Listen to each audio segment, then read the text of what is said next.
Andhra Pradesh deputy CM Pawan Kalyan గిరిజన ప్రాంతాల అభివృద్ధి కోసం అడవి తల్లి బాట కార్యక్రమాన్ని ప్రారంభించారు. ఈ కార్యక్రమంలో భాగంగా ఆయన అల్లూరి సీతారామరాజు జిల్లాలో గిరిజన గ్రామాలకు రోడ్డు సౌకర్యాలను అందించేందుకు శంకుస్థాపనలు చేశారు. గిరిజన ప్రాంతంలో రోడ్డు సౌకర్యాల అభావం కారణంగా గర్భిణీలు డోలీలలో ఆసుపత్రులకు తీసుకువెళ్లబడుతున్న ఘటనల దృష్ట్యా ఈ కార్యక్రమం ప్రారంభించబడింది. పవన్ కళ్యాణ్ గిరిజన గ్రామాల అభివృద్ధిపై ప్రత్యేకమైన దృష్టిని సారిస్తూ రోడ్డు నిర్మాణ పనులను స్వయంగా పర్యవేక్షిస్తున్నట్లు తెలిపారు.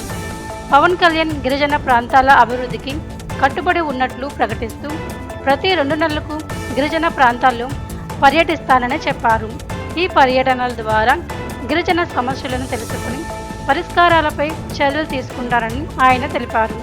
ఈ చర్యలు గిరిజన ప్రాంతాల అభివృద్ధికి మరియు వారి జీవన ప్రమాణాలను మెరుగుపరచడానికి కీలకమైనదిగా భావించబడుతున్నాయి.